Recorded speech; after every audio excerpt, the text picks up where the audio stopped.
¿Estamos al aire? Muy buenos días, muy buenas tardes, muy buenas noches. Bienvenidos a todos los hispanoparlantes de América, de España. Y hoy tenemos el gusto de recibir nuestra querida amiga Juliana Cesano, que es una argentina que vive en Wheaton y trabaja por la Sociedad Teosófica hace muchos años, ya vivió en la India y bueno, y ya dio muchos cursos de meditación y es una persona extraordinaria, una excelente trabajadora teosófica, aunque jovencita y bonita, como ustedes pueden ver, y ella nos va a hablar del poder transformador del silencio consciente. Entonces, tenemos el gran gusto de recibirla hoy en nuestro espacio de la Federación Teosófica Interamericana para intercambiar ideas acerca del silencio consciente y su poder transformador. Con la palabra, Juliana Cesano. Gracias, Isis. Gracias a todos por estar presentes, por la invitación a hacer este trabajo. No va a ser tanto la idea una exposición, sino más bien un trabajo conjunto, un momento de reflexión conjunta para ver si podemos dilucidar y observar estas cuestiones en nuestra percepción diaria, momento a momento.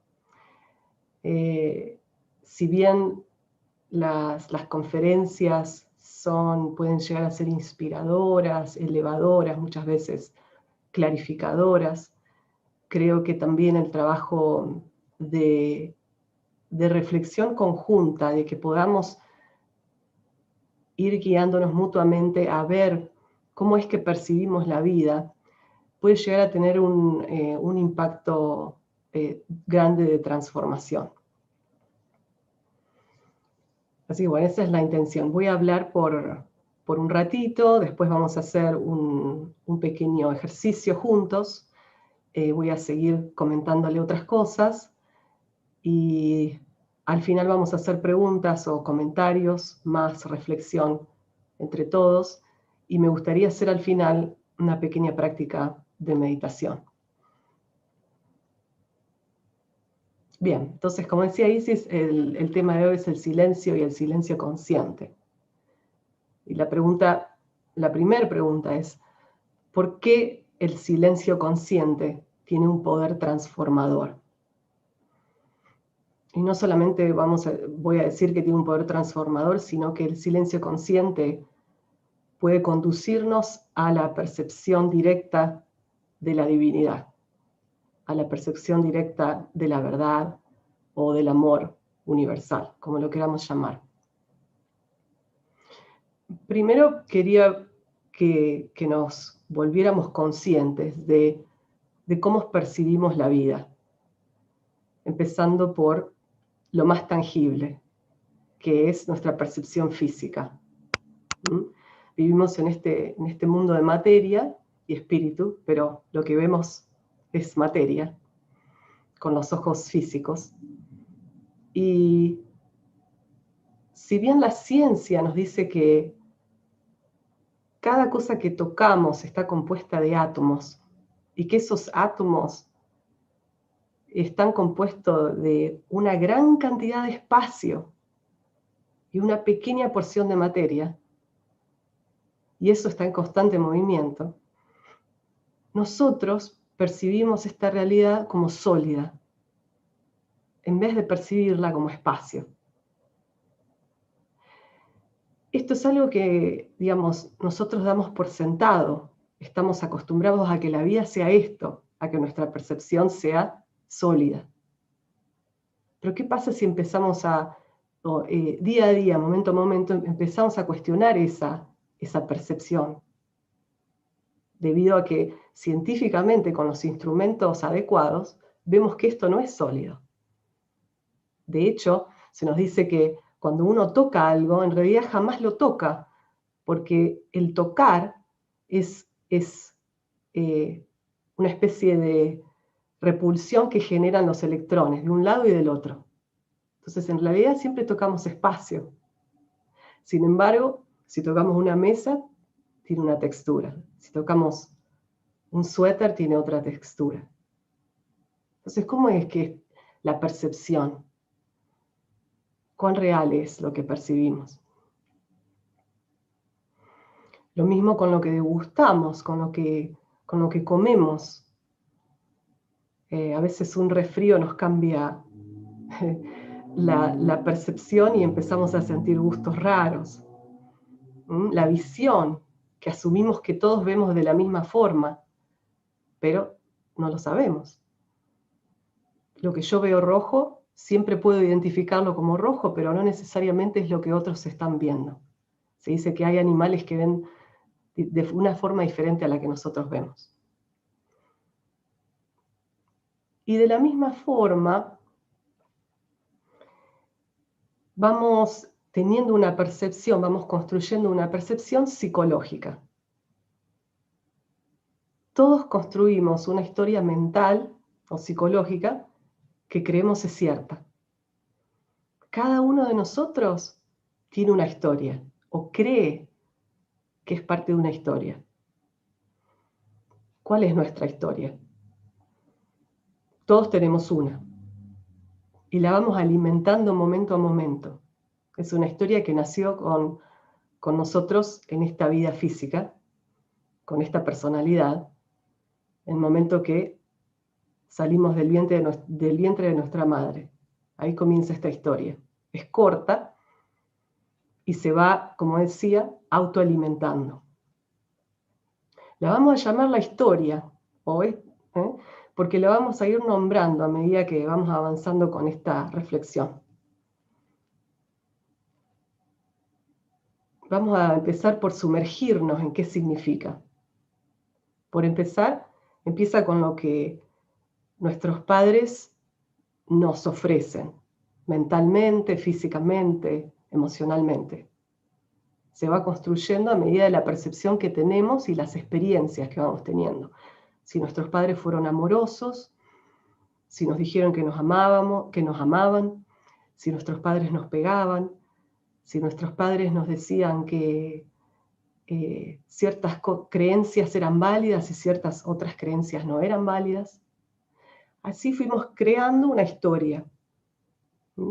Psicológicamente, mentalmente, voy creando una realidad que es propia, que empezó cuando era una niña, un niño, para cada uno de nosotros.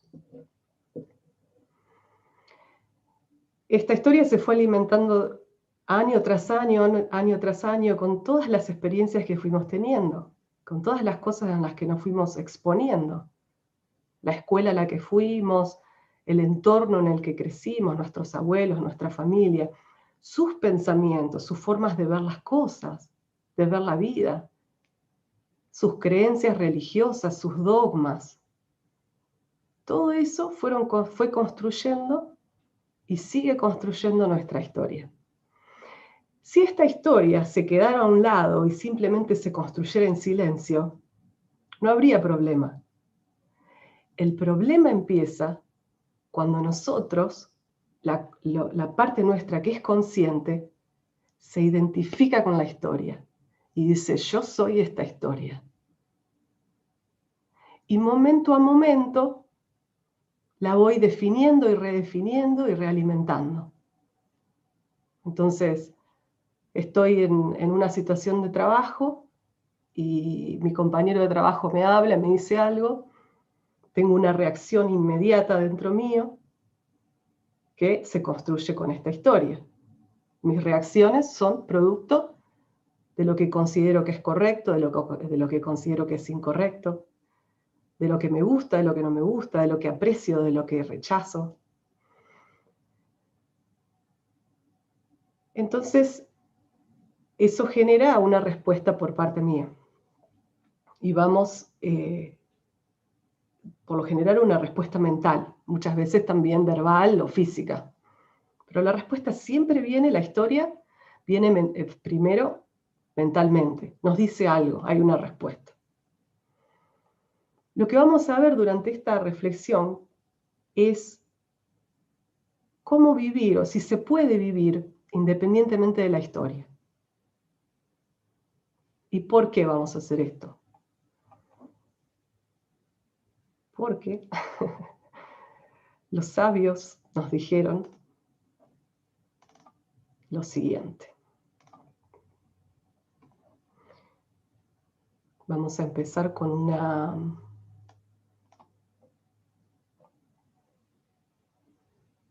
Si me dan un segundo. Bien. En los Yoga Sutras de Patanjali, un libro que escribe, que contiene un cierto número de sutras y proviene de la tradición hinduista. Lo primero que se nos dice, en realidad este es el segundo sutra, el primero dice, bueno, aquí hay un tratado de yoga. Pero el primer sutra que tiene instrucción precisa nos dice, en sánscrito, yogas, chitta, vritti, nirodha, o nirodha. Se lo traduce de varias maneras. Yoga, considerado como, de la raíz yug, considerado unión. Yoga es la cesación de las fluctuaciones de la mente.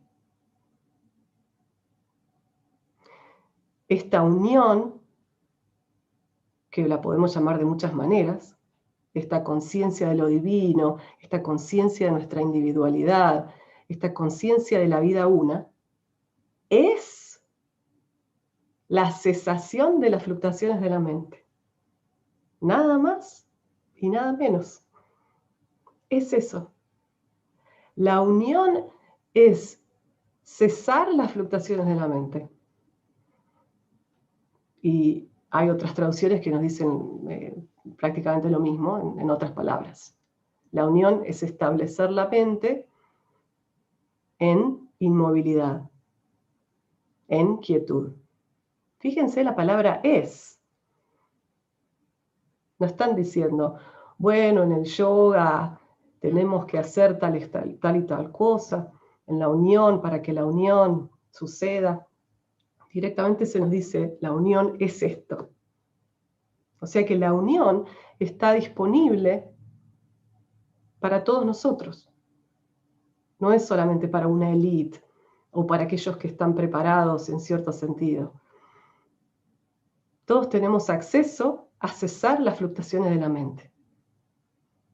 Allí incluí la palabra chitta, porque a veces chitta se la considera como mente-corazón, como no haber, sin una diferenciación entre mente y corazón. Entonces, yoga es la fluctuación de ambos. Bien, vamos a seguir con esta reflexión.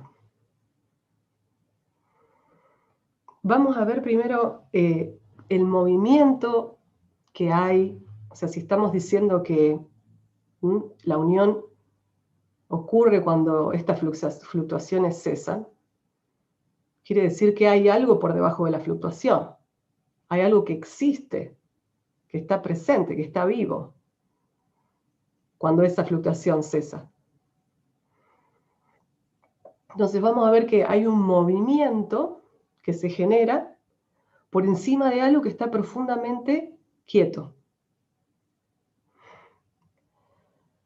Cuando me identifico con ese movimiento, cuando me identifico con la historia, genera un sentido de yo, genera un sentido de yo soy esto, yo soy esta persona, que me gusta esto, que no me gusta aquello, que tengo estas capacidades, traigo en esa historia todas las etiquetas que me puse a mí misma, todas las etiquetas que otros me pusieron, ¿no? Y las creo, y me identifico con ellas. Entonces, vemos que en este movimiento, el subproducto de este movimiento es una entidad separada que la literatura teosófica y todas las tradiciones religiosas nos dicen es una ilusión. ¿Por qué? Porque lo único que existe es la unidad, es la vida una, es un ser. Este movimiento que se genera cuando creemos serlo, generamos una entidad, un yo, que se nos dice es ilusorio. Ahora, ¿tenemos forma de probar que ese yo es ilusorio? Sí. Y eso es lo que vamos a hacer hoy. ¿Qué pasa cuando estamos experimentando cualquier cosa, lo que sea, este momento? Veamos si podemos percibir ese movimiento, percibir ese yo.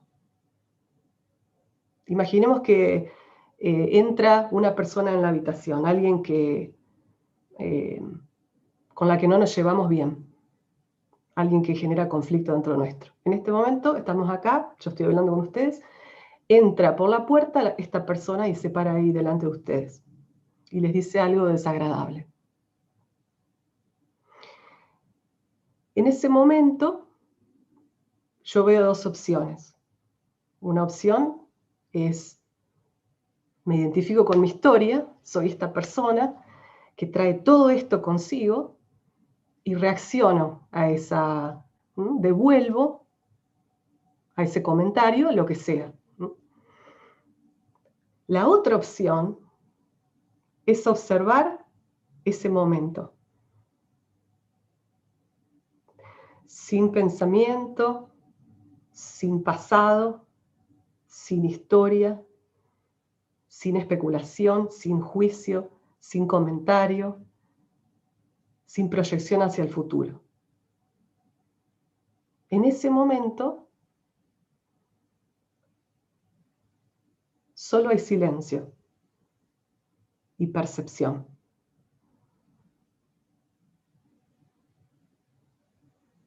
Percibo lo que siente mi cuerpo, quizás percibo un descontento en el pecho, percibo la respiración, percibo mi cuerpo, lo que puedo observar con los ojos, lo que puedo quizás escuchar con los oídos. Pero en ese momento solo hay silencio y percepción.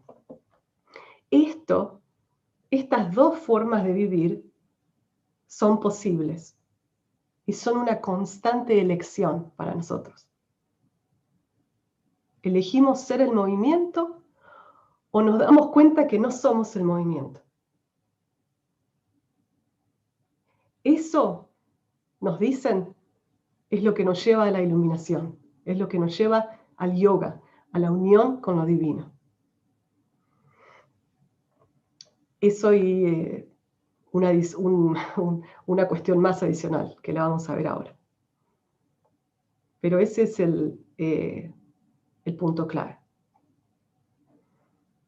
Bien. Vamos a ver. Perdón. Creo que compartí. Vamos a seguir con el PowerPoint.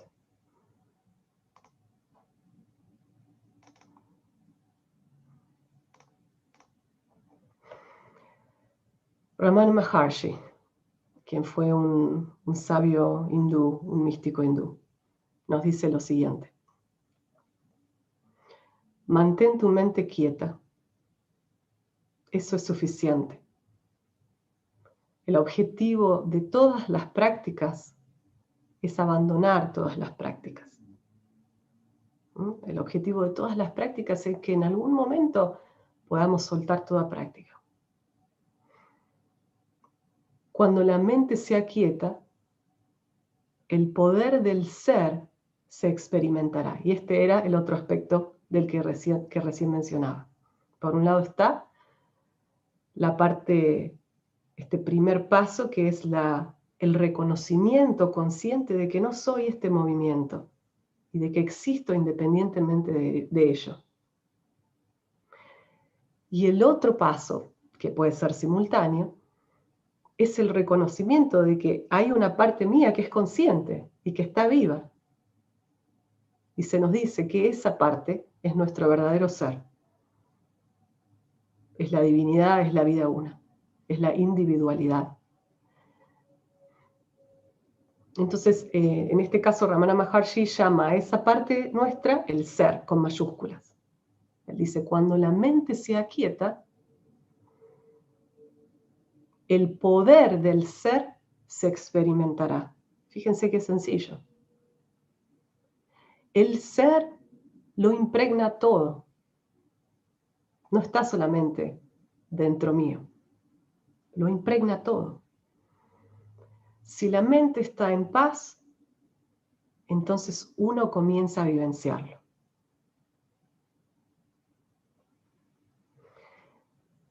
El único propósito útil del presente nacimiento es volverse hacia adentro y tomar conciencia del ser. No hay nada más que hacer. Entonces vemos dos aspectos. La desidentificación con el movimiento y tomar conciencia del ser interno. Las mismas palabras usó Geoffrey Hudson en una conferencia que daba en 1977, que ya les voy a comentar al final. Pero él dice exactamente lo mismo. Él la llamó la visión esplendorosa. Esa experiencia, la visión esplendorosa del ser. Y decía que la forma en que uno puede ser consciente de esa visión, de alcanzarla o de percibirla, es volviendo nuestra mirada hacia adentro, hacia el ser divino. Y ahora vamos a ver cómo hacer eso. Pero lo que nos tiene que quedar claro es esta cuestión de la necesidad de la mente serena. Uno de los maestros de Madame Blavatsky, los fundadores internos de la Sociedad Teosófica, uno de ellos dice en una carta que es sobre la serena y plácida superficie de la mente tranquila, que las visiones recolectadas en el mundo invisible encuentran representación en el mundo visible. Solo ocurre en la serena y plácida superficie de la mente tranquila. Les voy a hablar un poquito de otros dos místicos cristianos, en este caso. Uno de ellos fue Thomas Merton, que quizás lo hayan escuchado. Él vivió, si bien nació en Francia, vivió su vida mayormente en Estados Unidos. Y Thomas Merton fue un monje trapense. Fue un teósofo definitivamente, en el sentido de que escribió sobre todas las religiones del mundo, siendo que él era un cristiano católico. Y él hizo accesible el conocimiento del budismo, del hinduismo, del sufismo, a través de sus escritos. Y entonces hizo conocer otras tradiciones a personas que eran cristianas. Él tuvo una especie de despertar en un momento de su vida, y pese a que, bueno, la tradición trapista o trapense tiene cierto rigor, hacen votos de cierta austeridad, y tienen prácticas de oración y de silencio y una serie de cosas.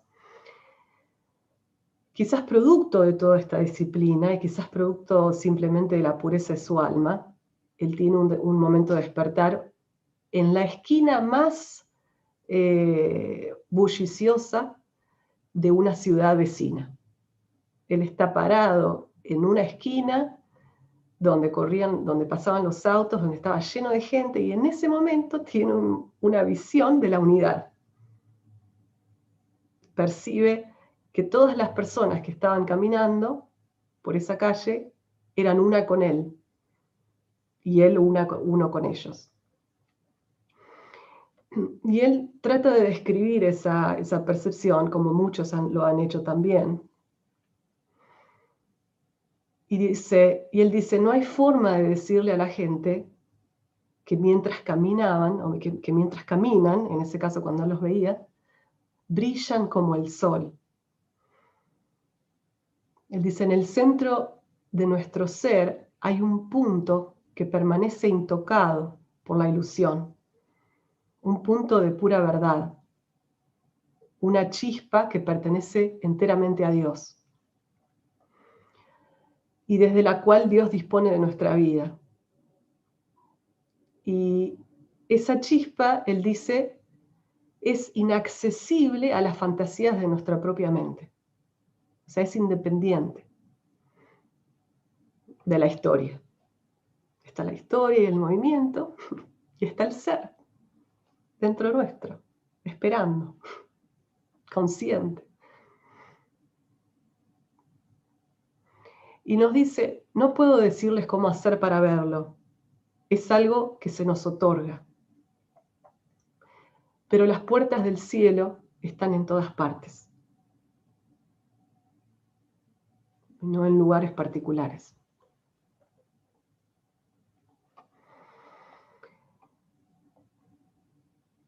Bien, vamos a seguir ahora con una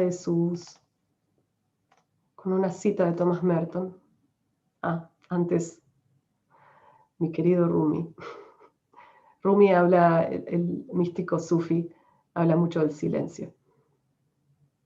Y dice, silencio, silencio, que en el silencio hay miles de lenguas y miles de descripciones.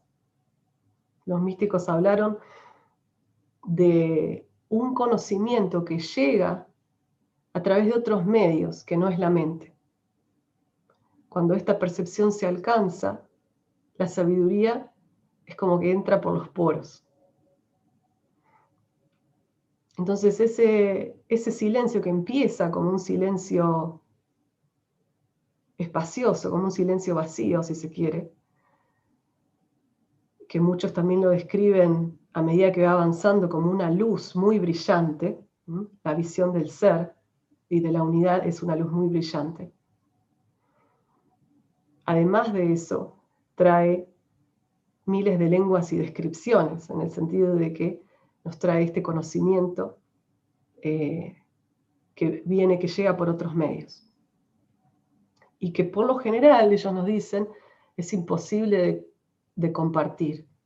Y por eso, por lo general, los místicos utilizaron poesía para que sea una aproximación a lo que la experiencia significa. Y después Rumi nos dice, deja de hablar. Qué pena que no tengas familiaridad con el silencio interno. Pule tu corazón por 1 o 2 días. Haz ese espejo tu libro de contemplación. Nos invitan a una mirada interna, a dejar de buscar afuera. La verdad, las respuestas, la divinidad están adentro. Están afuera, están en todos lados. Las puertas del cielo están en todos lados, pero accesible a nosotros dentro de nuestro ser. O más accesible. Pule tu corazón por unos días. En la literatura teosófica muchas veces lo vemos como pule tu mente, pulir el espejo para que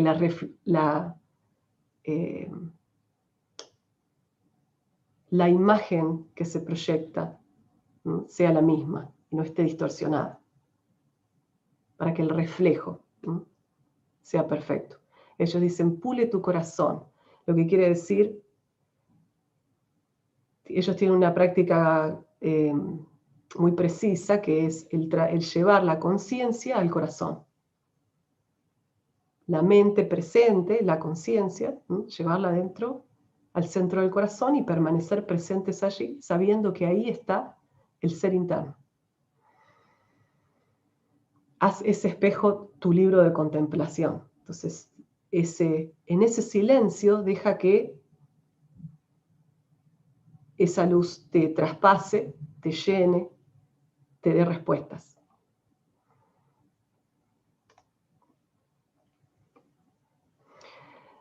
Esta frase nos va a hablar de... ¿La están viendo la pantalla del PowerPoint?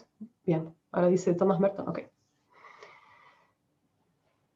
Thomas Merton nos va a hablar de contemplación. Contemplación es un término específico del cristianismo místico que es un estado de conciencia en donde se empieza a percibir la unidad. Y hay muchos niveles, digamos, de profundización en este percibir.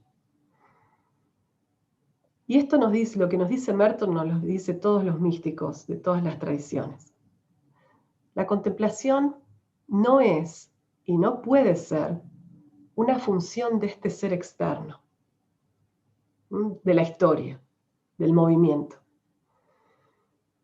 La contemplación no es y no puede ser una función de esa historia, del yo. Existe una oposición irreducible entre el ser trascendental, que se despierta solo en contemplación, y el ser superficial externo, el cual identificamos como la primera persona del singular, yo. Existe una oposición entre el ser trascendental, el ser interno, y el yo, la personalidad, como se la llama en la teosofía.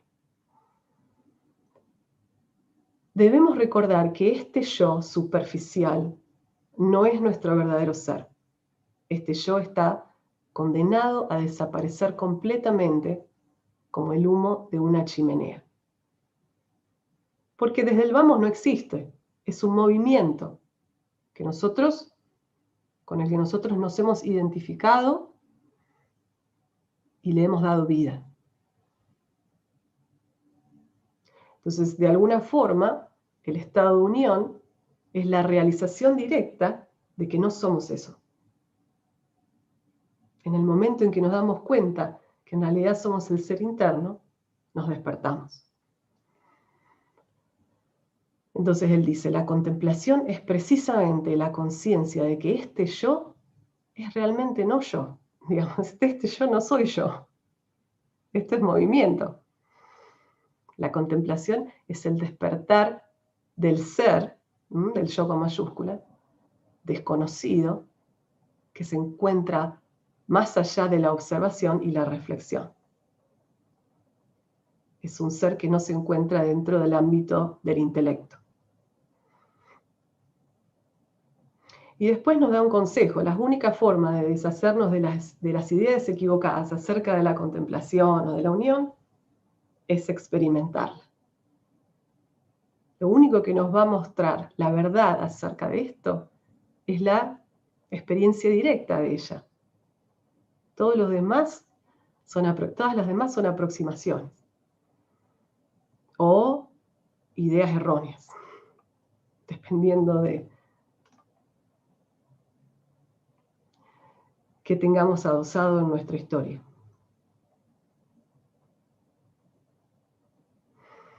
Y bueno, así que lo que podemos decir importante acerca de esto es que la contemplación o esta unión está siempre más allá de nuestro propio conocimiento, más allá de los sistemas, más allá de las explicaciones, los discursos, los diálogos, lo que nos decimos a nosotros.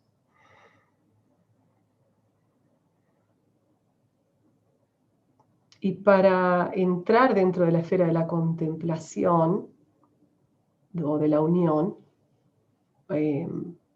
Thomas Merton nos dice, uno debe en cierto modo morir. Pero esta muerte es la entrada a una nueva vida. Lo que muere es nuestra identificación con el movimiento. Dicho así suena muy lindo, pero cuando uno en realidad tiene que soltar esa identificación, no es tan placentero. Puede ser muy sencillo, de hecho, lo es la mayoría de las veces. Es nuestra resistencia a querer ser eso que produce el sufrimiento. o el descontento. Pero en realidad es muy sencillo. Empieza con la conciencia de este momento, tal cual es, en la observación pura de lo que está sucediendo. Estoy respirando, estoy sentada, estoy observando. Aparecen pensamientos, pero no soy nada de eso.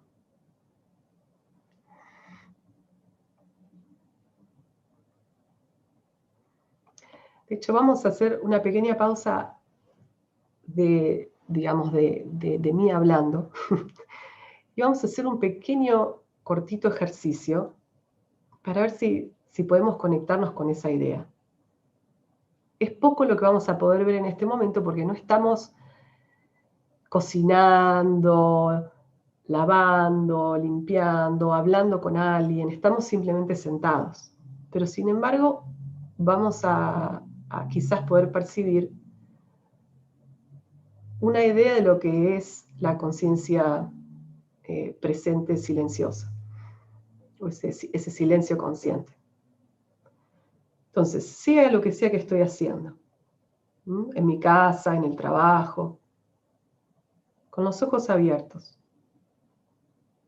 me vuelvo consciente de la percepción que tengo del cuerpo físico. Háganlo ustedes ahora. Con los ojos abiertos, tomen conciencia del cuerpo. ¿Cómo se siente estar dentro de este cuerpo o ser parte de este cuerpo?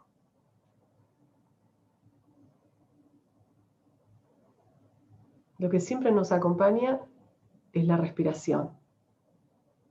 Está ahí, es observable, es tangible.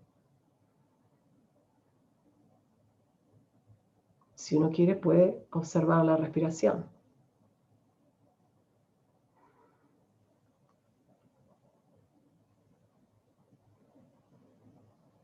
En este momento no hay historias, no hay pasado, no hay futuro. Hay silencio cuando me callo.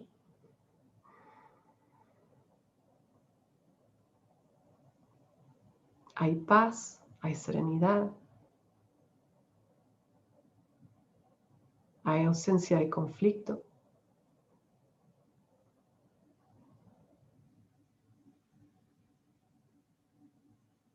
Hay ausencia de movimiento.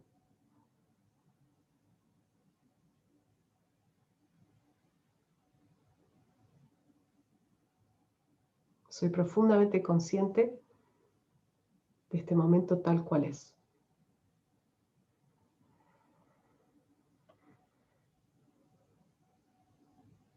Uno puede, como para darle más dimensión, si pueden elevar la mano, una de las manos, delante de ustedes y observarla.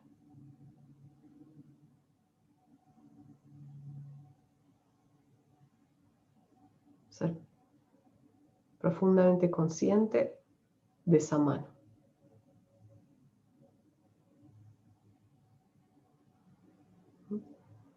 La bajamos, notamos cómo se mueve, cómo descansa nuevamente en la pierna.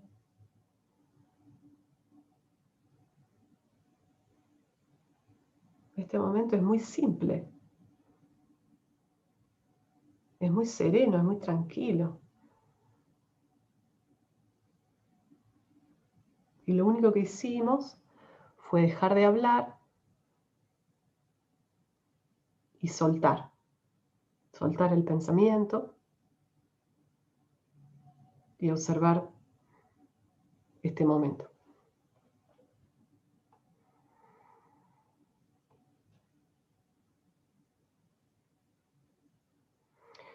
Una de las cosas que suceden cuando somos conscientes, porque muchas cosas suceden cuando somos conscientes, es que en el silencio no hay concepto de mí mismo.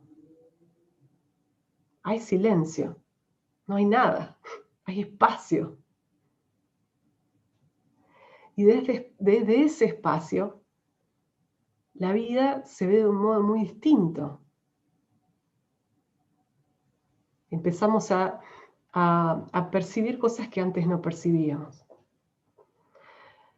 El problema es que en la vida cotidiana alimentamos mayormente toda la parte nuestra que es movimiento. Movimiento físico, movimiento mental, movimiento intelectual, movimiento emocional, movimiento de todos los sentidos. Estamos en la actualidad muy embebidos con redes sociales, teléfonos. Este movimiento que generamos constantemente es muy difícil de detener porque tiene una inercia impresionante. El momento en que queremos estar en silencio, todo este movimiento que hemos estado cultivando va a venir y va a permanecer. Entonces, el primer paso de estar en silencio va a ser difícil, porque es como vencer una fuerza que va en la dirección opuesta. Pero es muy sencillo, porque simplemente requiere que deje de hablar y que me centre en este momento como es. Los pensamientos van a aparecer, pero no tengo que identificarme con los pensamientos, con la historia. La historia va a venir, me va a decir todo, me va a decir quién soy, por qué tengo que hacer esto, por qué no, qué mal que es esto, qué bueno que es lo otro. Por lo general la historia me va a preocupar, me va a traer una serie de cosas que, bueno, como estamos viendo, no son ni quiénes somos, ni son reales. Lo que quiero destacar más que nada es que todos tenemos la capacidad de estar presentes en este momento. Y eso, de por sí, es yoga. Eso es unión. Eventualmente va a ser una unión muy fuerte, visible y perceptible. Pero de a poco, velo tras velo, se empieza a caer hasta que nos damos cuenta que somos el ser que está en todo. Y empieza con el silencio y termina con el silencio. De principio a fin es silencio. Y aquí les muestro a alguien que habló acerca de eso.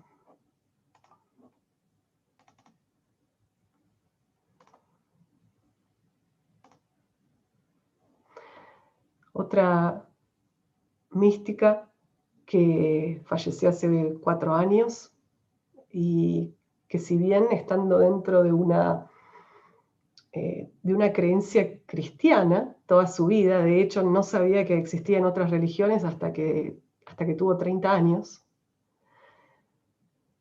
Entonces, bueno, su historia estaba muy cargada del cristianismo y de sus creencias y dogmas. Sin embargo, Bernadette Roberts llegó a un estado de conciencia que trascendió los escritos de su propia tradición. La religión en el cristianismo místico, por lo general, el último paso que se describe en el despertar de la conciencia es la unión. Pero Bernadette Roberts, una vez que alcanzó esa unión, 20 años más tarde, empezó a tener otro despertar en el que se dio cuenta que había perdido su sentido de yo, separado, que ya no había una conciencia separada, que había solo percepción. Es una historia fascinante, pero lo que quiero compartir es lo que nos dice acerca del silencio. A través de la experiencia me he familiarizado con muchos diferentes tipos y niveles de silencio. Hay un silencio interno, un silencio que desciende desde afuera, un silencio que detiene la existencia y un silencio que abarca todo el universo. Hay un silencio del yo y las facultades de la voluntad, la memoria, el pensamiento y las emociones. Hay un silencio en el que no hay nada. Un silencio en el que hay algo. Y finalmente está el silencio del no yo y el silencio de Dios. Y nos dice, si pudiera hacer un gráfico que describiera mis experiencias contemplativas, sería una continua expansión y profundización del silencio. Quiero aclarar algo interesante que por lo general no lo he visto en la literatura teosófica, es algo que los místicos mencionan en este despertar de la conciencia. Cuando se empieza a producir este despertar, la percepción es oscura porque es como que están usando un vehículo que es nuevo. Nosotros podemos entenderlo de esa forma. Están percibiendo a través de un vehículo que todavía se está desarrollando. Y entonces es un entrar y un salir de esa experiencia. Y lo interesante es que muchas veces cuando salen, esa experiencia se va acomodando, vamos renaciendo en otro vehículo, se produce una separación con la memoria. La memoria no vuelve. Entonces se encuentran forzados a vivir en un eterno presente. Fíjense qué interesante. Ella dice, aquí es lo que va a describir como el estado de no ser, la única forma en que ella lo pudo definir. Y dice, aquí es donde entramos en otra nueva vida, una vida que no puede categorizarse mejor que como una vida sin un yo. El resultado inmediato e inevitable es un cambio en la conciencia, el afloramiento de una nueva forma de conocer que requiere un tremendo reajuste cuando el yo ya no puede ser más un objeto de conciencia. Imagínense ustedes, esta era una madre de 4 adolescentes, cuando empieza a tener esta experiencia, tratando de hacer la comida, de tener responsabilidades en la casa, y empieza a perderse en este ser infinito, en esta unidad, y muchas veces a perder su conciencia de separatividad, y que por supuesto trata de describir con las palabras que quedan siempre cortas, ¿no? Y por eso dice, esto requiere un tremendo reajuste. Claro que requiere un tremendo reajuste. Y después sigue diciendo, lo que sea, aquello, digamos, que nos permite ser autoconscientes es eliminado o permanentemente suspendido, por lo cual a partir de allí la mente se encuentra en un momento presente inamovible. En un momento presente inamovible. No hay historia, se fue la historia. ¿Qué queda? Este silencio, esta presencia. Dependiendo de cuán despiertos estemos, aparece la presencia.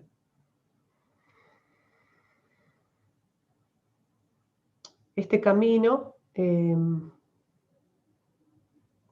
es entonces un tiempo de transición y revelación en el que gradualmente nos tropezamos, nos encontramos con aquello que permanece cuando ya no hay yo. Que es lo mismo que nos estaba diciendo Ramana Maharshi al principio. Una fascinante historia, la de Bernadette Roberts, que, bueno, en algún momento la vamos a charlar. Y bueno, nos dice que bajo su punto de vista, que para mí tiene muchísimo valor. Ella dice que para conocer a Dios solo tenemos que permanecer en silencio, sin un solo pensamiento.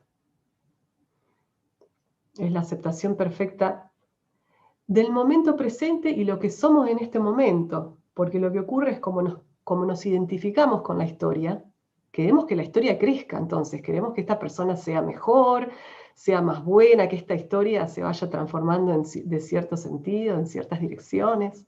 Queremos pulir el yo en vez de pulir el corazón. Pero el yo no necesita pulir. El yo, digamos, lo único que hace falta es la realización de que no somos eso, desde esta visión, que por supuesto yo la comparto, pero no necesariamente todos tienen que compartirla o tener esta misma visión, ¿no es cierto? Lo interesante que ella nos dice acerca de esto es que ella dice que toda la búsqueda intelectual, para ella, dice, es nada más que el rechazo a aceptar el momento presente y nuestro estado presente. Lo voy a decir de nuevo. Toda la búsqueda intelectual es nada más que el rechazo a aceptar el momento presente y nuestro estado presente. La más verdadera comunicación con Dios es el silencio total y absoluto. No existe una sola palabra que pueda expresar esta comunicación. Y esta fue una mujer que estudió mucho, que estudió filosofía, estudió su propia religión de principio a fin para poder entender los procesos por los que estaba pasando. Pero ella se dio cuenta que esa búsqueda de querer dar respuestas intelectuales era nada más que el rechazo a aceptar el momento que ella estaba viviendo en ese presente, lo que fuera que ella estaba experimentando en ese momento, en este camino de despertar y de su conciencia. Porque tenía 10 millones de preguntas. A medida que todo esto iba ocurriendo dentro de ella, no entendía lo que estaba pasando. Sin embargo, ella dice, si me hubiera quedado simplemente en el silencio de la experiencia, hubiera llegado más rápido. Las respuestas nunca vinieron desde afuera.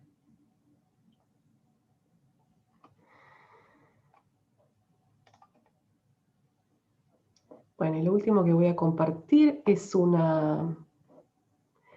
fragmento de, no sé si vieron en Theosophy World, una página web que está disponible, hay una sección sobre Geoffrey Hudson,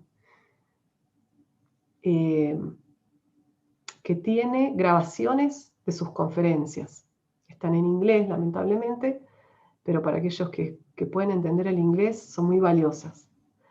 Geoffrey Hudson fue un iniciado, además de ser clarividente, y él fue también un místico. Él tuvo estas experiencias directas. No lo dijo abiertamente, pero en sus descripciones uno puede ver, y además por otros libros, que esas fueron experiencias directas de él. Les voy a compartir un fragmento de lo que él dice.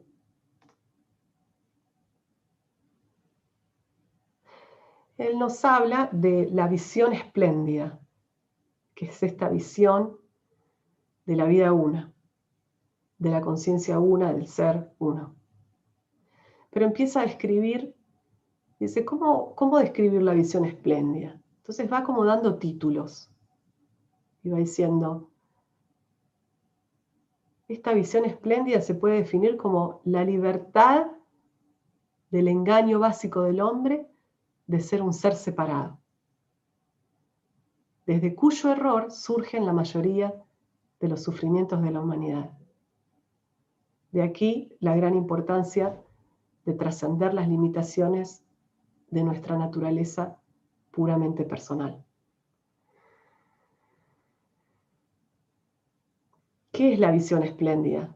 Ser disuelto en Dios, como agua en agua, luz en luz, espacio en espacio, una verdadera disolución. Aunque también se afirma que no es la completa pérdida de la individualidad. Interesante que diga, no es la completa pérdida de la individualidad. O sea, hay algo que permanece consciente de existo. Hay algo dentro mío que existe. O en esta percepción que existe. La existencia asociada con el universo, entonces esta visión espléndida también se puede llamar la existencia asociada con el universo de una eclipsante presencia, una presencia que eclipsa y que mora dentro nuestro. Eclipsar, cuando se produce esa conjunción entre dos cosas. Una eclipsante presencia que mora dentro nuestro, una esencia espiritual que lo impregna todo, como la sal impregna los océanos del mundo. La luz de la luz inextinguible. La individualidad dentro de la unidad. Aquel que no lo vivencie no puede saber. Solo el que lo vivencie sabrá realmente.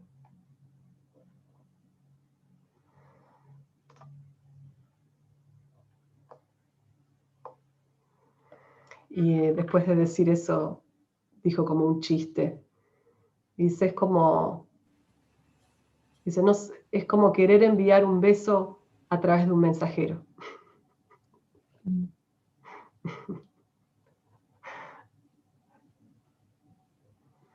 ¿De qué forma dijo Geoffrey Hudson que esto se puede percibir?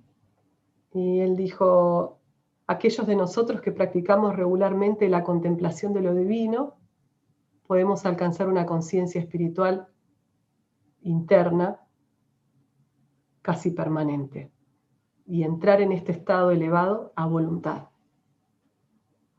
Entonces, su recomendación es la práctica de la meditación, la práctica constante, regular, de la contemplación de lo divino dentro nuestro. La conciencia de que dentro nuestro está la divinidad, en ese silencio del que hablábamos.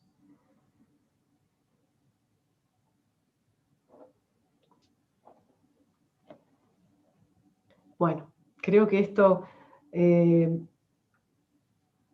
suficiente como para que podamos abrir a comentarios, a reflexiones.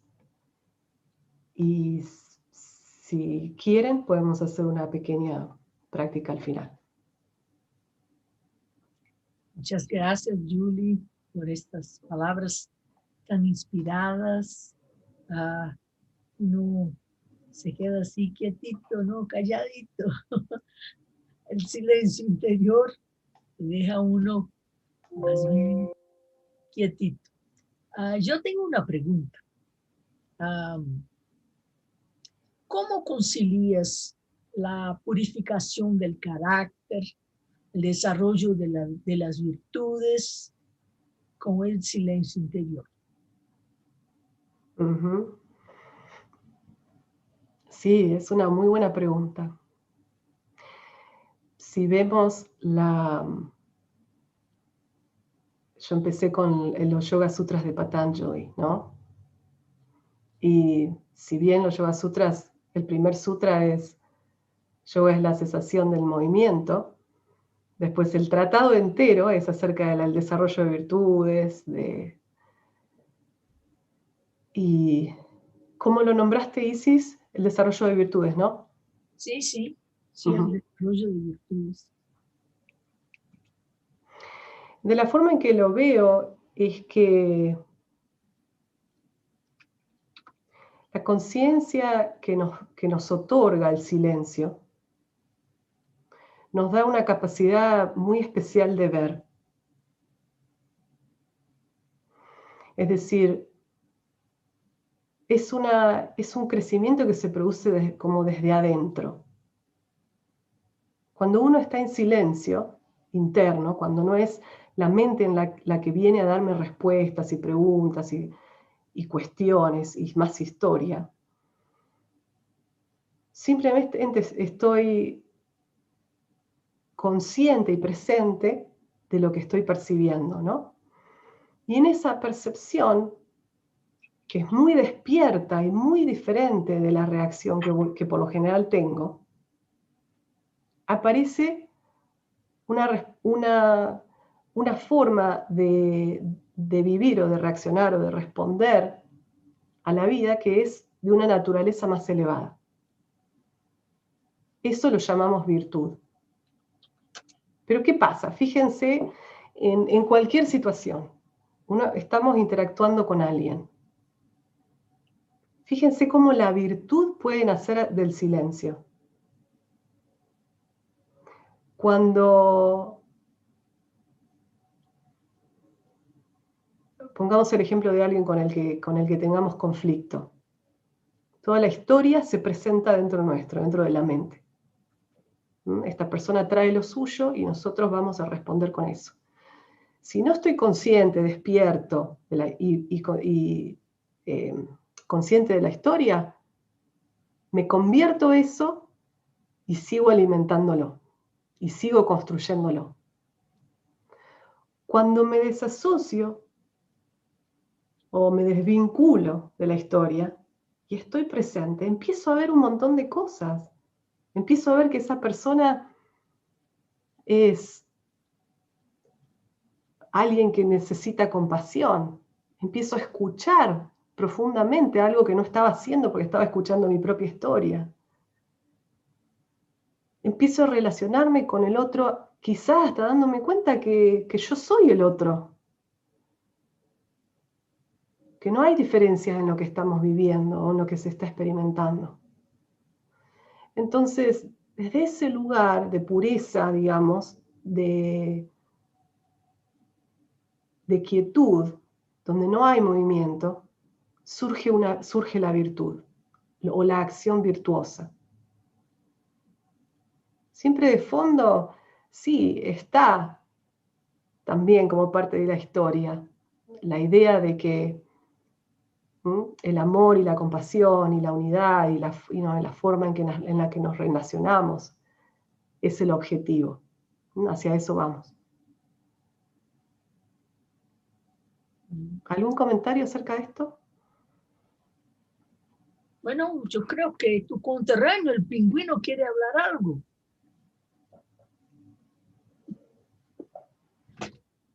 ¿Cómo? El pingüino quiere hablar algo. ¿Quién es el pingüino? Enrique Meyer.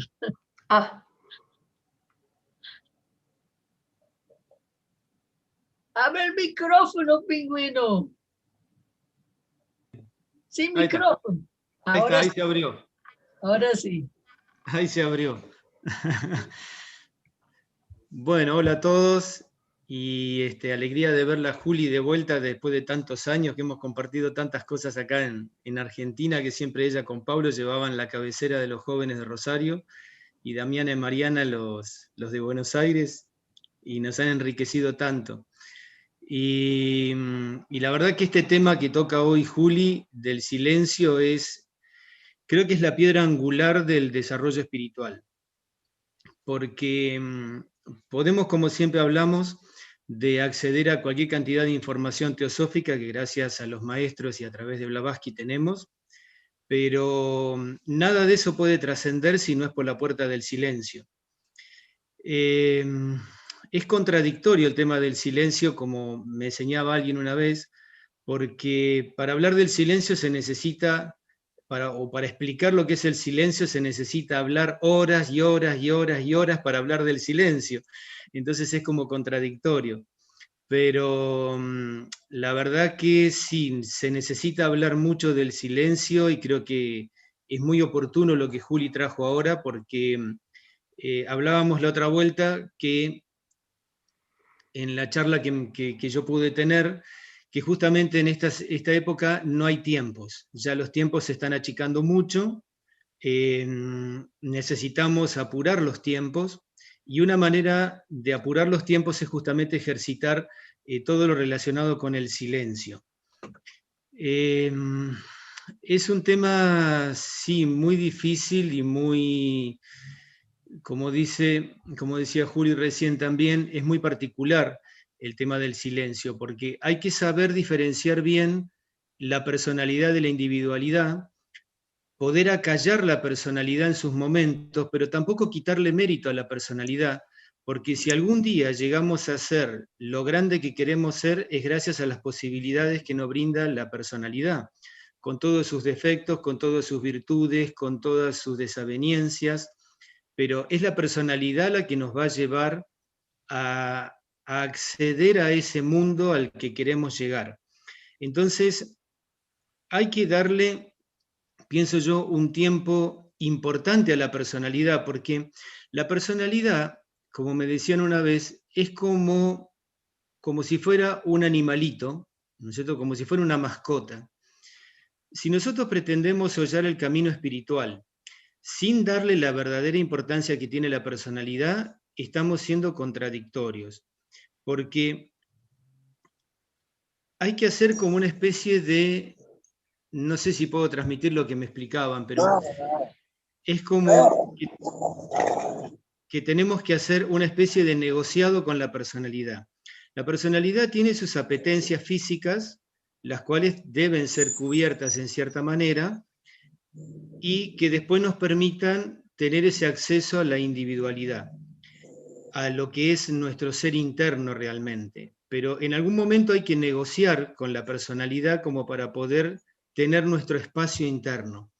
Yo recuerdo que cuando tenía mis retiros allá en la cordillera de los Andes, una vez Juan Viñas me invitó a que tuviéramos una semana de silencio, donde no podíamos hablar absolutamente nada, pero nada de nada de nada, ni qué querés comer, ni vamos a tal lado, una semana de silencio. Y recuerdo que esa semana de silencio fue, pero increíble, y realmente los invito a cada uno de ustedes a que puedan tener la experiencia, siempre y cuando la vida social se lo permita, puedan tener la experiencia de tener esa, aunque sea un día de silencio si pueden, aunque sea un día, de no hablar con nadie, pero ni con nada, ni mirar televisión, ni mirar el celular, un día aunque sea de retiro con uno mismo. Y si pueden llegar a una semana, es increíble lo que se puede conseguir internamente y cómo uno descubre que mucha gente a veces habla por demás para no escucharse internamente.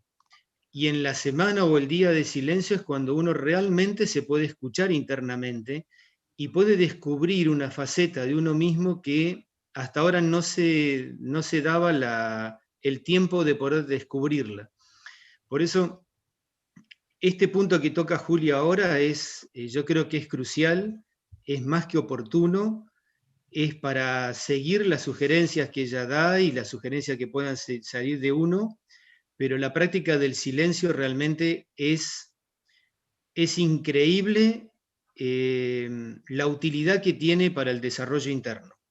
Es increíble, realmente es increíble y los invito a que lo hagan. Pero también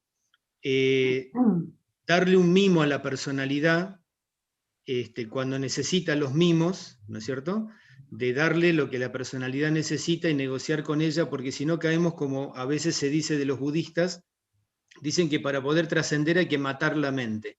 Y no hay que matar la mente. No creo que un maestro haya matado la mente, sino que realmente la ha trascendido, la ha comprendido, la ha superado. Y la personalidad es lo mismo, no hay que matar la personalidad quitándole cosas, sino hay que darle lo justo y necesario como para enseñarle a la personalidad, como para domesticarla, sería, no sé, pero esos mimos a la personalidad no los descuidemos, porque son muy importantes para el desarrollo interno también. Gracias, Bueno, Enrique. Gracias por tus comentarios. Sí, si ustedes se fijan, por ejemplo, en toda esta descripción de una hora, en ningún momento se hizo mención de no escuchar a la personalidad, digamos, de no de no ser conscientes de las necesidades del cuerpo físico, de no ser conscientes. Ese mismo estado de silencio es lo que nos muestra de un modo aún mucho más profundo qué necesidad tiene el cuerpo. Porque por lo general no estamos escuchando lo que el cuerpo nos dice.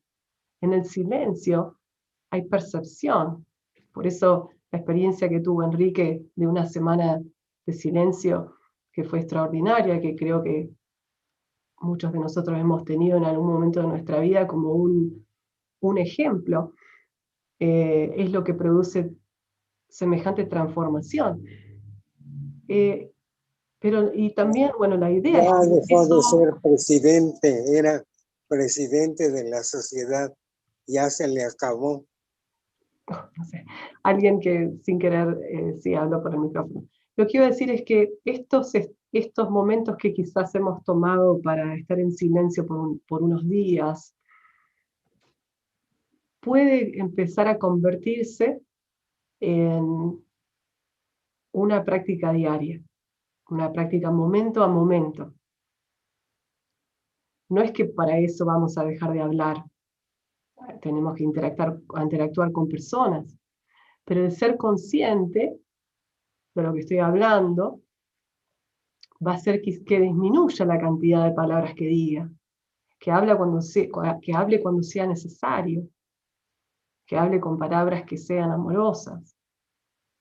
Esa presencia transforma, porque es consciente del otro, es consciente de la necesidad que está teniendo la persona que está enfrente mío, es consciente de un grupo.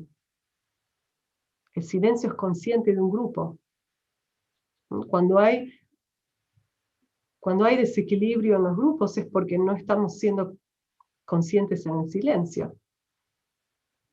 Desde ahí se observa una percepción mucho más profunda. Alguien hizo un par de preguntas en el chat, que las voy a ver. Me preguntaba si la personalidad o la historia puede evolucionar. Es una pregunta muy difícil, porque todo depende de cómo se lo mire.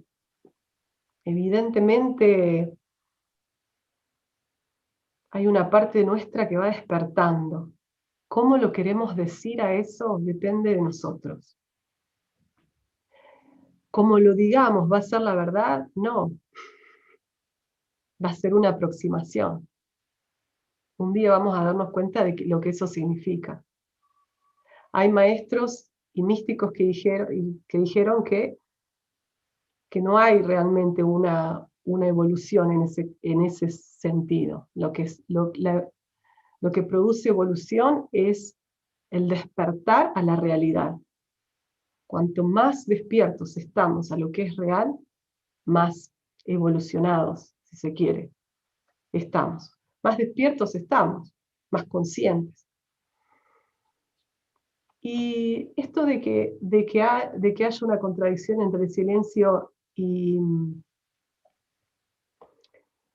la acción virtuosa, realmente esa contradicción yo no la veo, porque en la práctica diaria de tratar de ser consciente, veo que cuando no soy virtuosa es cuando no estoy escuchando.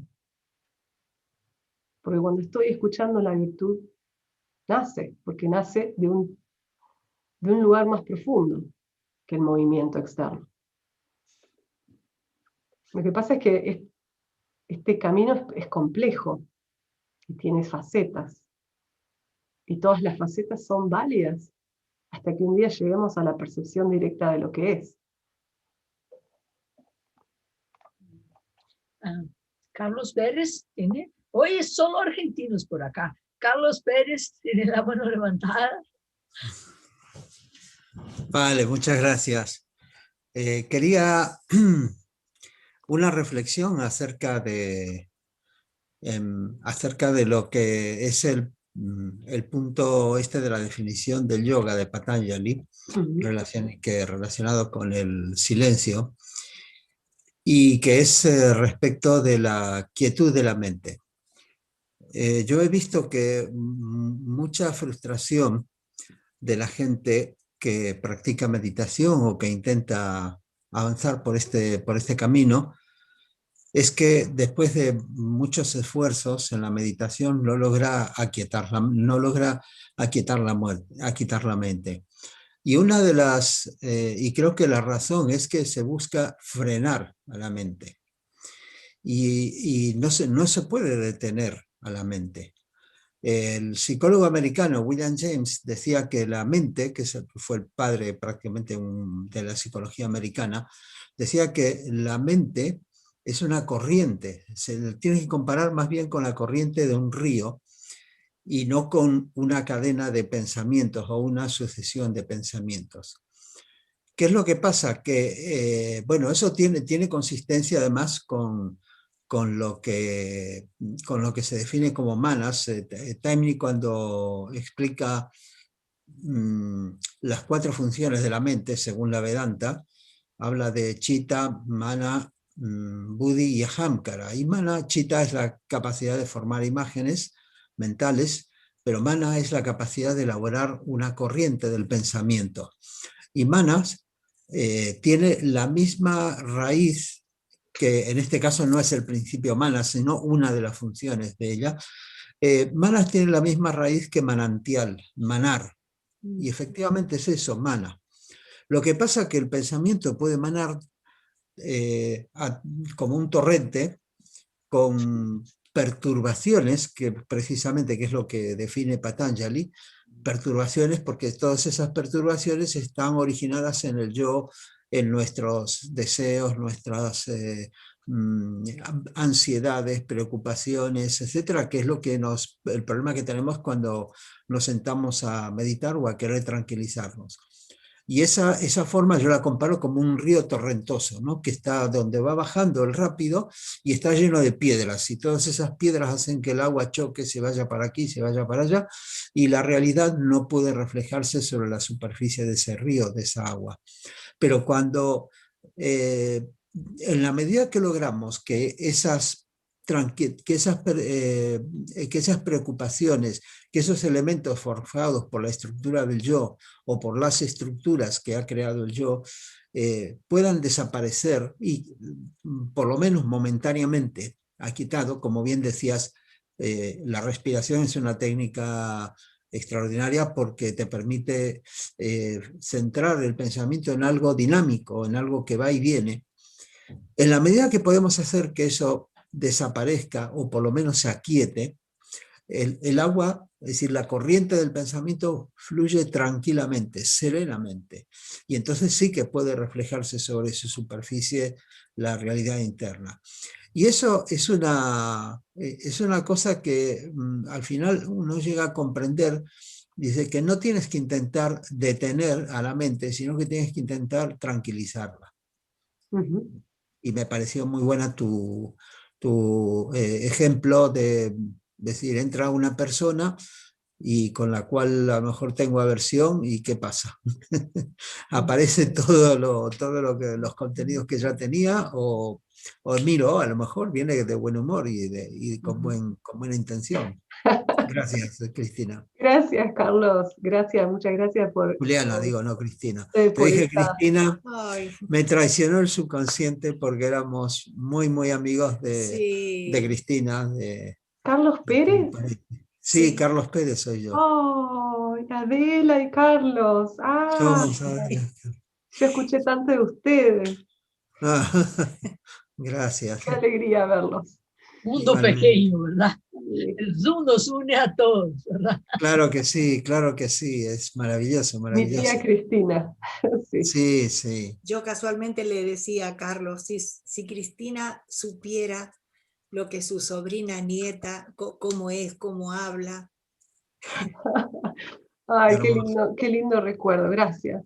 Gracias por traer eso a este momento.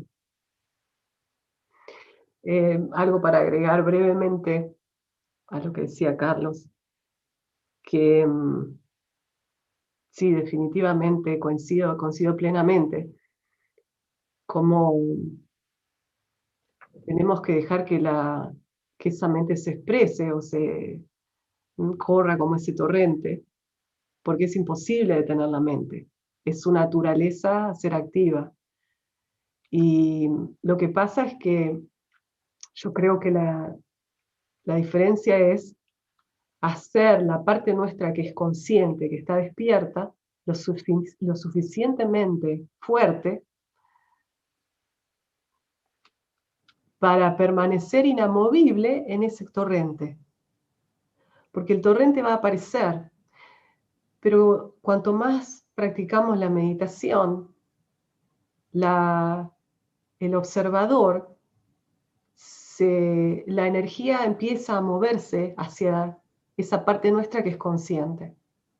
Y entonces lo que se pierde es la identificación con el pensamiento, porque lo que nos pasa en la meditación o en la vida es que cuando surge el pensamiento, nos volvemos ese pensamiento, nos identificamos tan fuerte que empezamos a pensar.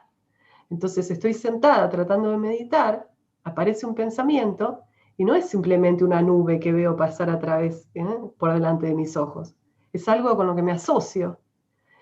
Y me creo eso, entonces empiezo a pensar y proyectar y especular y pensar en el pasado, en el futuro.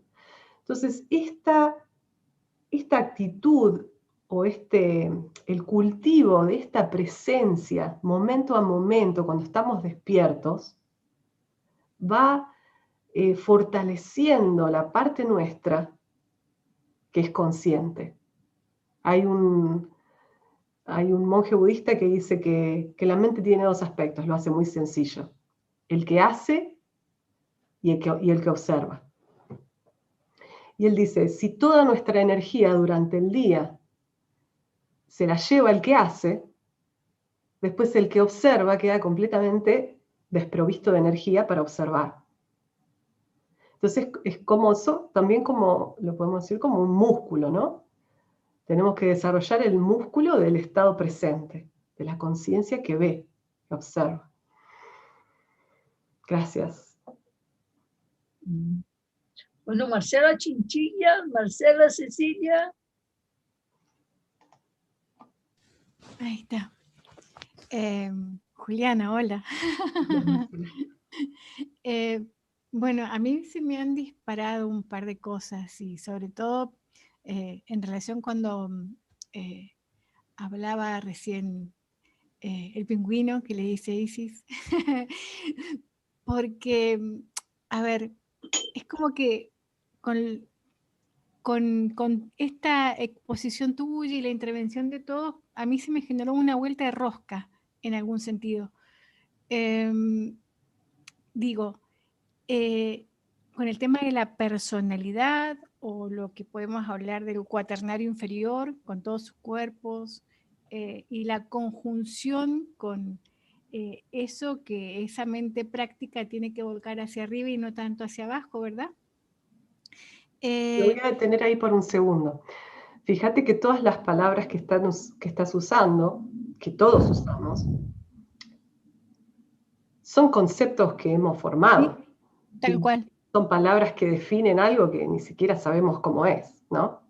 Sí. Eso, quiero agregar. A eso voy porque digo... Seguí adelante, perdona la interrupción. No, por favor, está todo bien. Lo que vos acabas de expresar con los power y las intervenciones o las reflexiones de todos, es como que me hizo un giro porque uno siempre, desde esa intelectualidad que nos caracteriza en este camino de querer ser o develar nuestro ser, uno tiene que estudiar, se reúne en grupos. El 2020 presentó el Zoom y nos hizo de repente una congregación, al menos para mí, muy amplia, que unió muchos que antes teníamos nada más que presencial. Y de repente nos vimos todos inmersos en una misma resonancia, en una misma sintonía, con esas individualidades que también vos decís que son propias, ¿verdad? Uh-huh. Pero digo, siempre trabajamos puliéndonos internamente y con lo que acabas de decir, digo, con tu mirada, digo, es ese dejar de prestarle atención para que surge ese silencio también.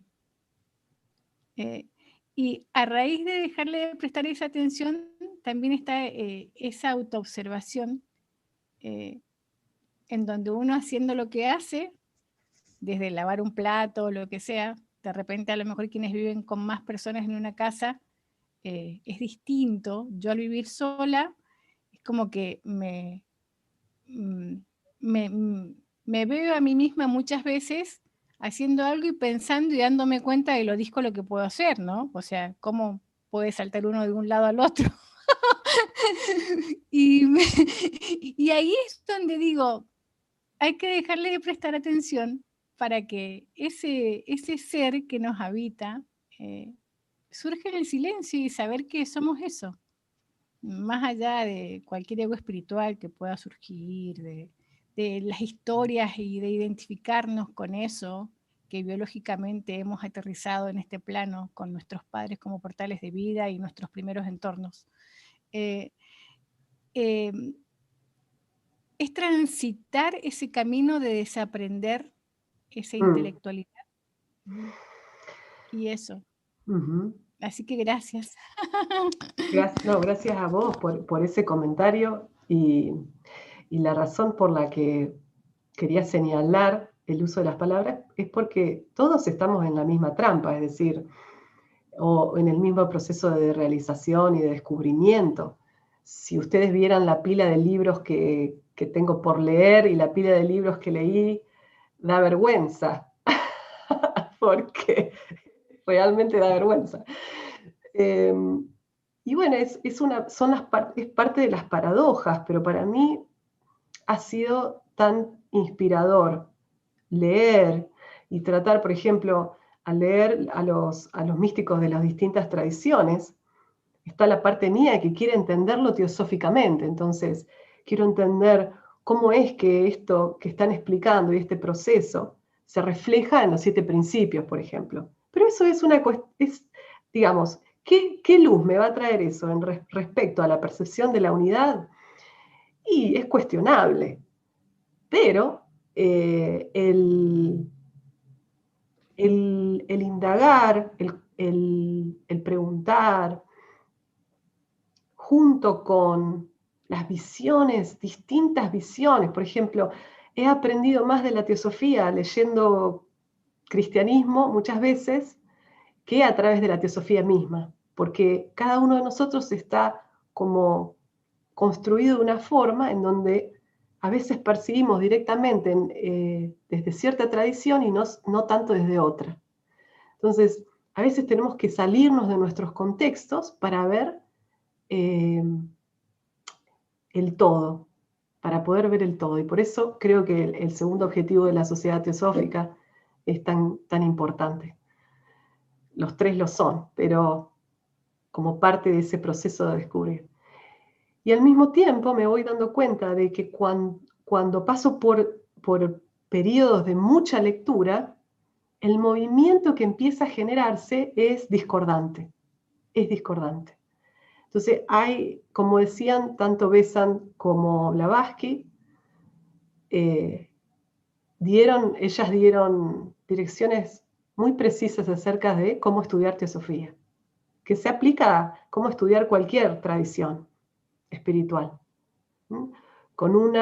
no para la acumulación intelectual, sino para el descubrimiento, para el insight, para la percepción directa de eso.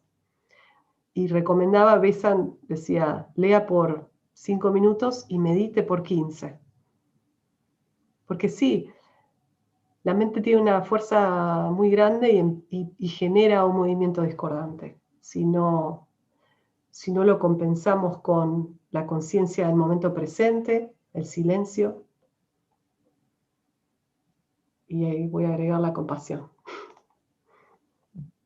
Hay un comentario aquí en YouTube de Brad Woody Jordan.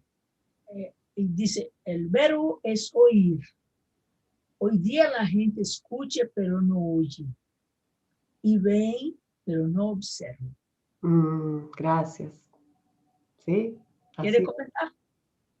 Así es. Sí, bueno, es un poquito lo que estábamos hablando. que se va potenciando en la dirección opuesta con los estímulos externos con los que estamos rodeados. Hay muchas familias que viven con la televisión prendida todo el día. Muchos de nosotros estamos conectados al teléfono por demás, prestando atención a las redes sociales también por demás, y eso nos va debilitando la capacidad de oír y de ver, porque genera ese movimiento. Thomas Merton dijo, todas las cosas son transparentes y tienen luz propia. Nosotros las hacemos opacas. Todas las cosas son transparentes y tienen luz propia. Nosotros las hacemos opacas. Entonces, es esa, con la historia, hacemos las cosas opacas. Porque se convierte en el obstáculo para poder ver tal cual es. Bueno, hay otra Rosarina, Titi, que quiere hablar. ¿No? Abre el micrófono, Titi.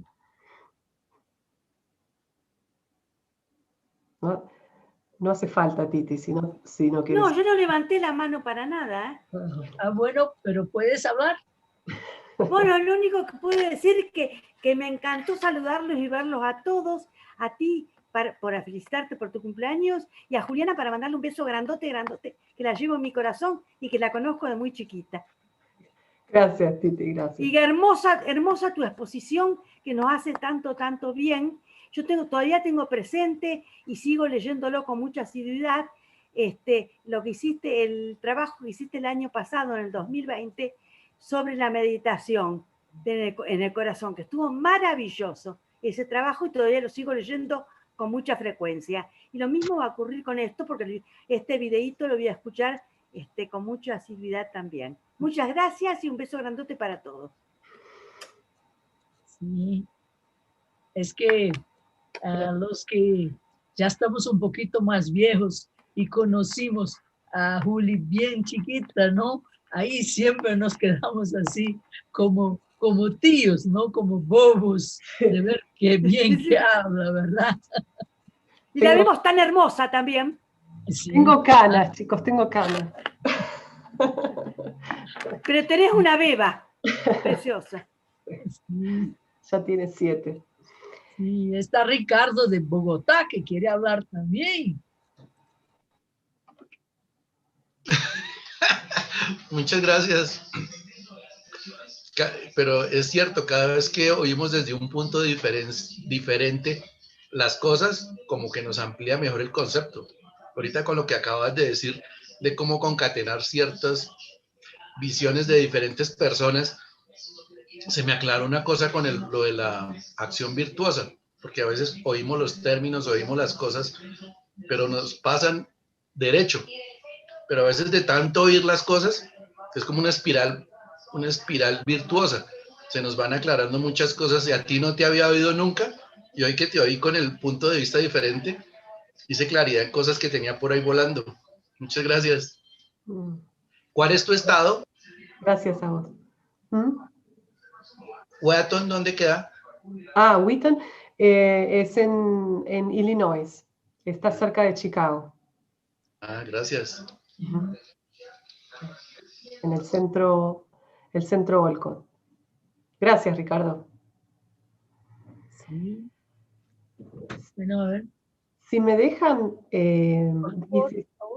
no sé si alguien tiene algún otro comentario, y si no, me gustaría que hiciéramos al menos una práctica de 15 minutos antes de cerrar. Sí, yo quisiera hacer una pregunta para, sí, Francisco. Para Juliana.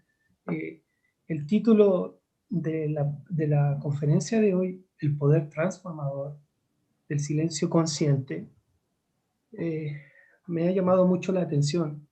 Quisiera brevemente que tú me pudieses mostrar un poco qué es lo que se transforma cuando ese silencio se hace presente, qué es lo que ocurre.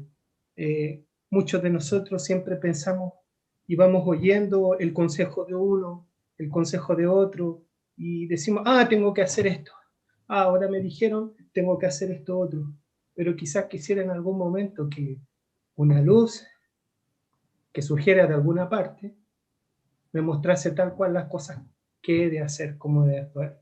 Entonces, cuando en el título se puso el poder transformador de ese silencio, quisiera en síntesis, o en breves palabras, nos contara qué es esa transformación, qué es ese silencio nos produce. Y muchas gracias.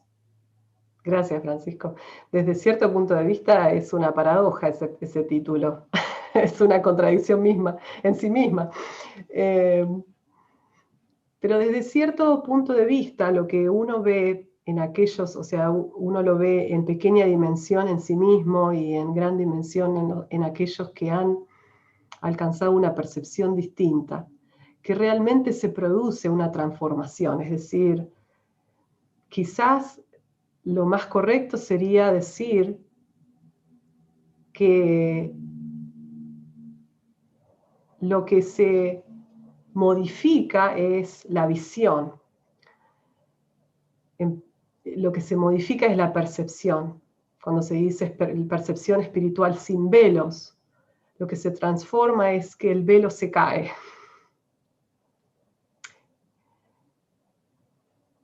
Esa sería la mejor manera de ponerlo en palabras, pero como estamos diciendo, las palabras nos quedan cortas. Gracias, sí, muchas gracias.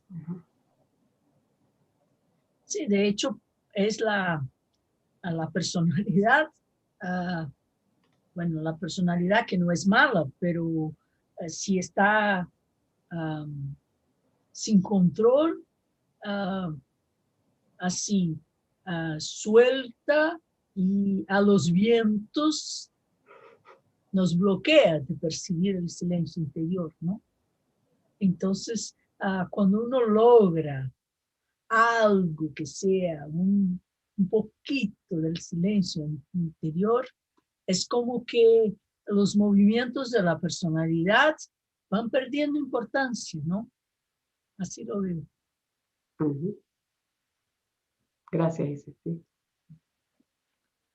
Bueno, nosotros tenemos más 19 minutos. Bien. Yo quisiera anunciar que la próxima semana tenemos a Martin Lederman con la importancia de los axiomas ocultos, que es una parte importante de la doctrina secreta. Ustedes conocen a Martin Lederman, es una persona bien conocida y bueno, ahora hay tres que levantaron la mano y después de estas tres vamos a la meditación de Julie y ahí encerramos por hoy. Entonces, Emilce, que no habló aún. Sí, buenas tardes, muchas gracias. Me pareció maravillosa el discurso y las cosas nuevas que enseñó, pero a mí particularmente, yo siempre fui media silenciosa, entonces... Tu micrófono se cerró, Emilce. Perdón. Bueno, te agradecía toda la enseñanza. Que siempre fuiste medio silenciosa, decías. Fui bastante silenciosa y en mi casa me decían que era autista. Entonces yo me siento, y en general, o sea, después, como eso me lo decía mi mamá, yo traté de cambiar un poco, ¿no? Pero igual yo me siento por ahí en la sociedad un poco, porque todo el bullicio, no es que no participo, pero es algo como, no sé, y me cuesta, y me parecía que yo estaba equivocada. Y ahora que vos lo decís, digo, bueno, por lo menos una para mí. Gracias. Gracias. A ver. No, gracias por tu comentario. Qué bueno que naturalmente traigas esa tendencia y ver también cómo se refleja adentro, ¿no?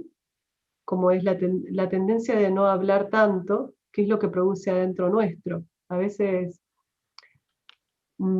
puede que no hablemos demasiado, pero nuestro nuestro hábito de pensamiento puede que vaya también bastante rápido. Entonces ahí, digamos, es el otro nivel con el cual trabajar. Si ya el aspecto de palabra es algo que lo tenés dominado, es un punto más a favor tuyo. Pero sí, vos no, fijate, pero la mente es bulliciosa. claro, claro. Ahí Bueno, está, gracias. y ahí está para todos. Pero vos fíjate lo que decís de cómo la cultura nos empuja al hablar y al ser activos y al manifestarnos verbalmente, ¿no? Es una lástima que la cultura nos empuje a eso.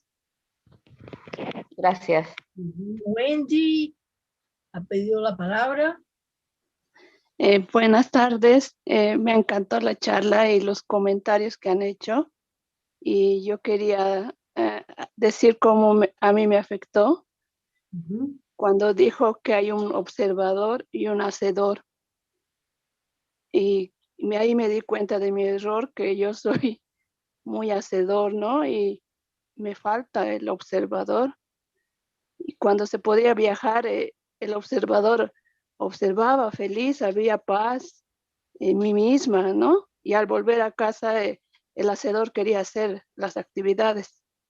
Entonces, esto me sirvió la charla para darme cuenta de que tengo que poner un equilibrio entre esas dos actividades, ¿no? Muchas gracias, saludos desde Bolivia. Gracias, muchas gracias, Wendy. Coincido completamente, creo que esta pandemia nos ha mostrado a todos ese desbalance, desequilibrio entre el hacer y el ser. Y nos ha mostrado cuánto en el hacer hemos puesto nuestra energía. Así que creo que todos nos identificamos de alguna forma con lo que compartiste. Bueno, por último el pingüino y después Judy. Sí, Enrique. Bueno, perdón. Yo me quedé con una reflexión de lo que decía Ricardo con respecto al título de la charla, y es en función de lo que yo tuve experiencias y de lo que pude aprender. Porque en lo que yo he podido aprender hay diferentes tipos de silencios, no hay un solo silencio, porque es como la diferencia entre el instinto y la intuición. El instinto es cuando nosotros reaccionamos y la intuición es cuando accionamos. Y hay silencios también que aturden. Yo creo que el silencio se vuelve transformador en el momento en que nosotros podemos parar la mente concreta, digamos, como se hablaba, y poder dejar que se exprese la mente abstracta. Es cuando nosotros, porque hablar del silencio, me parece que vale la pena aclararlo, hablar del silencio no significa que haya un nada, o sea, un cero pensamiento, cero reflexión, un cric, cric, cric, como se dice, ¿no? Hablar del silencio creativo, en mi experiencia, es tratar de ejercitar, como decía Julie recién, que eres un músculo, no la mente, tratar de ejercitar el silencio de poder calmar la mente física, la mente concreta, para darle más espacio a la mente abstracta, y en ese silencio es una paradoja, ¿no? Porque no hay un silencio, pero en ese practicar ese silencio es cuando realmente la mente abstracta, nuestro ser divino o determinadas personas del mundo espiritual pueden llegar a nuestro cerebro de una manera muy productiva, como para poder hacernos ver determinadas actitudes y falencias que podemos tener, que tenemos seguramente y que podemos cambiar. A eso iba, ¿no? Entonces me parece que el título de la charla creo que se reflexiona más a eso, a ese silencio para permitir que nuestra espiritualidad, nuestro aspecto más espiritual, se pueda expresar más consciente en nuestro cerebro. Creo que me parece que va más por ahí, no sé si comparten esto. Gracias. Gracias, Enrique. Creo que cada uno de nosotros usa palabras diferentes para definir experiencias. Y lo que quisiera es que, como nos quedan solo unos 10 minutitos, hacer al menos unos 5 minutos de... No. Ahora el espacio es todo tuyo. Bueno, no quiero... Puedes hacer los 15 minutos que quieras, el espacio ahora es todo tuyo. no quiero detenerlos por mucho tiempo. Vamos a hacer una práctica de silencio, y lo que va a ser importante de esta práctica es que al principio voy a dar algunas indicaciones de cómo se puede hacer un silencio consciente, ¿m? Que no es simplemente un adormecerse en el momento, sino en el estar profundamente vivos en ese momento. Entonces, bueno, donde estén, sentados como están, vamos a cerrar los ojos por un momento.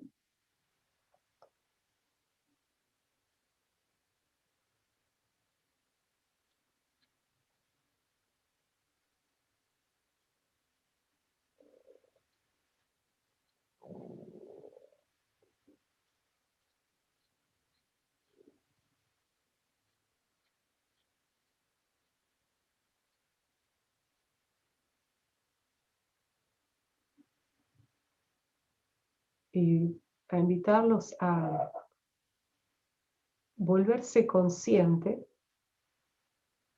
de la parte nuestra, de la parte de ustedes,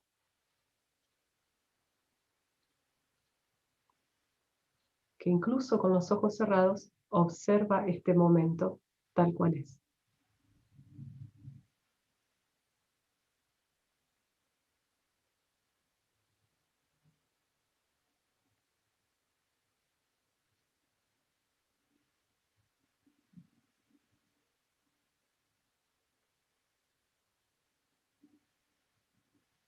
Vamos a reconocer el hecho de que esta parte nuestra es independiente de las experiencias pasadas, no está asociada con experiencias pasadas, está vivo y presente ahora.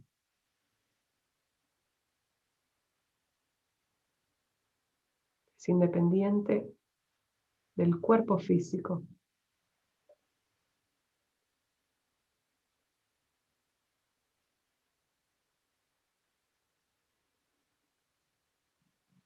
Es independiente de las emociones.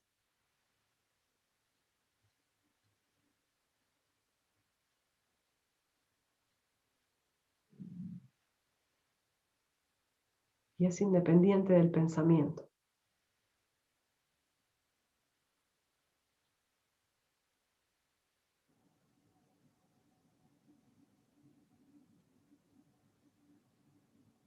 Sin embargo, puede observarlo todo,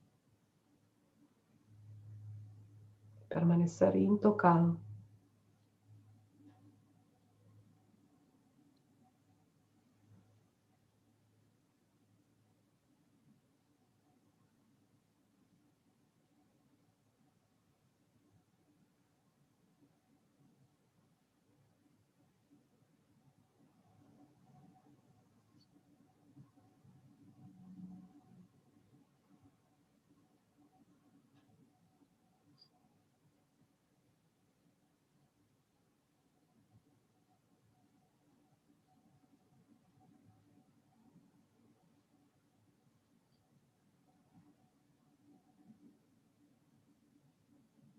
Si necesitan un ancla para este momento, pueden usar la respiración.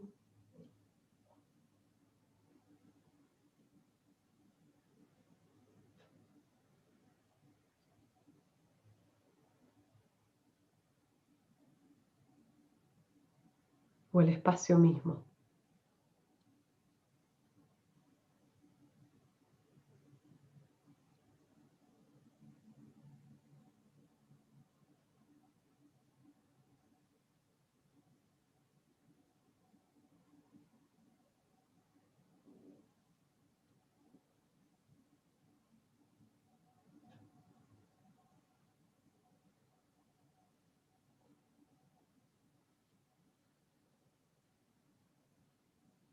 Si algo surge dentro de este espacio, como un pensamiento, lo notamos y lo soltamos.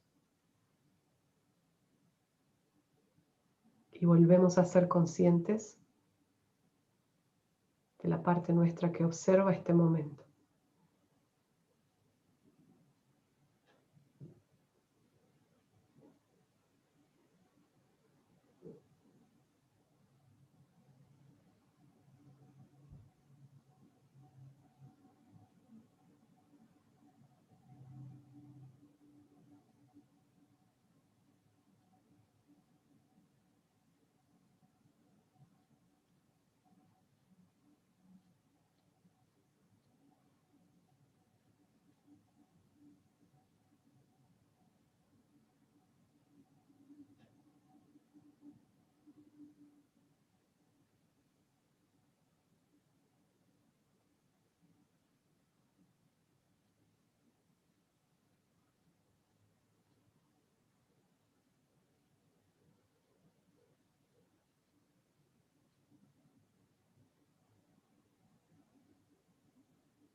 completamente relajados.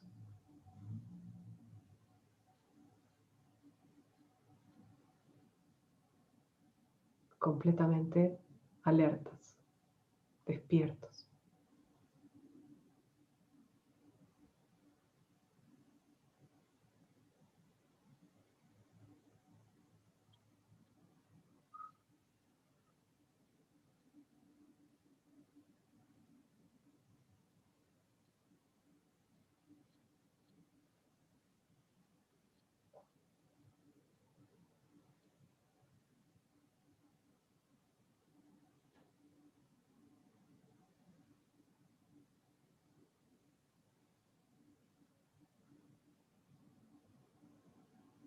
Nos volvemos receptivos a la presencia divina.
Lentamente vamos tomando conciencia nuevamente de las sensaciones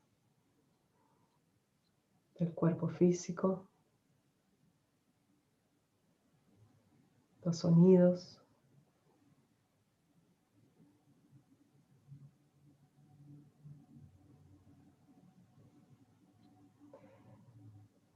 y lentamente vamos abriendo los ojos.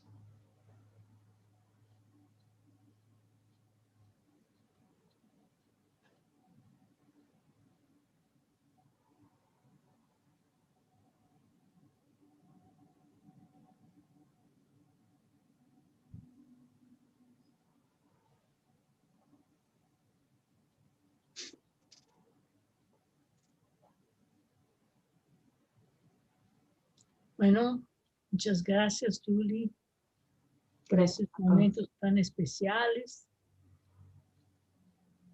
Es difícil hablar después de un momento tan reparador. Sí, así se vive el silencio, ¿no? Es muy poderoso. Muchas gracias a ti y a todos los que estuvieran aquí de 14 países diferentes. Seguimos con esta actividad de la FTI el próximo sábado, cuando vamos a tener el hermano Martin Leiderman hablando sobre la importancia de los axiomas ocultos. Un Muchas gusto gracias enorme. a todos. Un gusto enorme verlos a todos. Cariños, que estén muy bien. Giovanni, por favor, cierren YouTube.